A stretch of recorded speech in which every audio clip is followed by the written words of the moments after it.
कांग्रेस को आरिफ मसूद का अल्टीमेटम, हमारे साथ नहीं आए तो घर बिठा देंगे। जी हां, आपको बता दें, भोपाल में आयोजित मुस्लिम सभा को संबोधित करते हुए कांग्रेस विधायक आरिफ मसूद ने अपनी ही पार्टी को सख्त संदेश दे दिया। उन्होंने कहा कि कांग्रेस नेताओं को भाजपा के खौफ में नहीं आना चाहिए और मुस्लिम समाज के साथ मजबूती से खड़ा होना चाहिए। मसूद ने कहा कि आपसी बंटवारे से समाज कमजोर होता है, इसलिए एकजुट रहना जरूरी है। उन्होंने चेतावनी दी कि जब संविधान कुचला जा रहा हो और जुल्म हो रहे हो, तब कांग्रेस नेताओं का घर में बैठना स्वीकार नहीं किया जाएगा। मसूद ने कहा कि यदि पार्टी साथ नहीं आई तो जवाब दिया जाएगा। यह जानकारी बुधवार सुबह 9 बजे लगी है। और क्या कुछ कहा, आइए आपको सुनवाते हैं। कि आप और हम आपस में बैठकर अपने आप को कमजोर नहीं करें। और ये बात भी सच है कि आवाम गड़बड़ नहीं करती, गड़बड़ सियासतदान करते।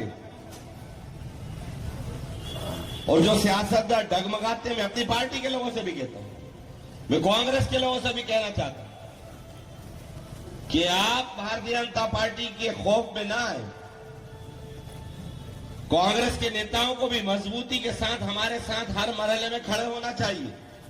अगर आप हमारे साथ खड़े नहीं होंगे तो ये याद रख लेना कि जो आपके दौर की कांग्रेस है, इसमें अगर आज आप एक एक शख्स के साथ खड़े नहीं हुए तो कल आपको फिर परमानेंट हम घर बिठा देंगे। ये भी याद रख लेना।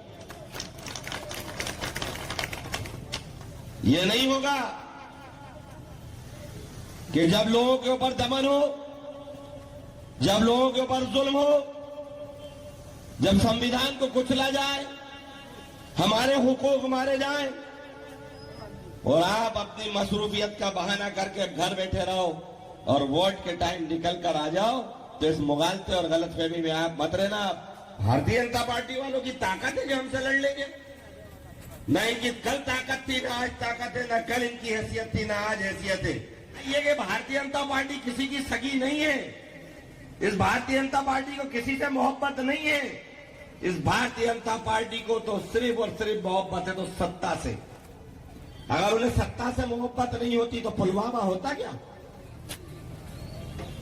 SIR को लेकर लगातार फरीद फिक्रमंद था, मेरे को फोन करता था, यहाँ की बड़ी परेशानियां थी। हमने और जीतू पटवारी और उमंग सिंगार जी ने चुनाव आयोग से पूरे मध्य प्रदेश के SIR को लेकर बात करी। तो मुकदमों के लिए भी तैयार रहना। वक्त बदलने के बाद यह भी याद रख लेना कलेक्टर साहब, आप छोड़ने वाले नहीं है हम फिर आपको।